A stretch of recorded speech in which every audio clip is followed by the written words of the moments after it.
Welcome back. In the last few lessons, we've learned about JavaScript arrays, and in this lesson, we're going to go ahead and continue focusing on arrays. In this particular lesson, we're going to go ahead and focus on sorting our array. So to get started, if you can go ahead and go into your project folder, if you can go ahead and go into the 19-array sort folder, the start subfolder, and open up main.js. Then in your browser, if you can go ahead and open up the index.html page, you should see array sort on the web page. So in our last lesson, we learned about some of the built-in methods that are available to arrays, and we have two additional ones we're going to cover in this lesson. And these two methods are sort and reverse. And both of these methods can be used to sort the elements of your array. So what we're going to do is we're going to go ahead and create two new arrays. We're going to go ahead and create a num array. So we're going to set equal to our empty brackets, and then we're going to go ahead and create a string array. So in our number array, let's go ahead and do 1, 100, 40, and then 26.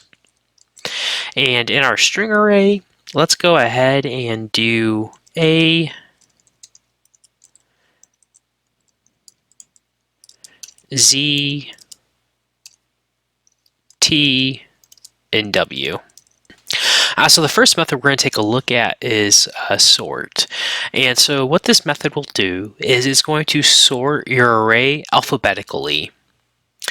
So to see this in action, what we're going to do is we're going to use our string array, and we're going to go ahead and call the sort method. And then what we'll do is we're going to go and do a console log our string array.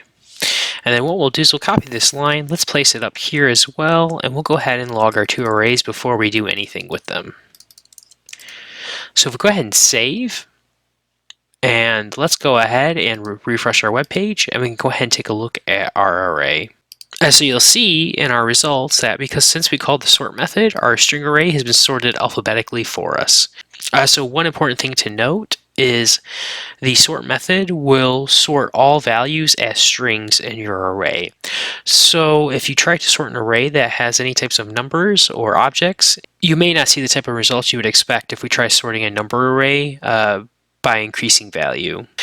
So just for example, let's go ahead and do num array. Let's go ahead and call sort. Let's go ahead and console log our num array after we call our sort method. So we'll save and refresh our page. And so you'll see what happened is we have 1 and 100, so those stay in the same location because they're both treated as strings, and 1 becomes before 2. And then likewise, because 2 becomes before 4 as a string, that's why 26 now is in front of 40. So the next method we're going to take a look at is we're going to go ahead and take a look at the reverse method. What the reverse method is going to do is going to reverse the order of your elements in your array. So what I'm going to do is I'm going to go ahead and copy our string array here. I'm just going to call this string array 2. And then what we're going to do is we're going to do string array 2 dot sort dot reverse.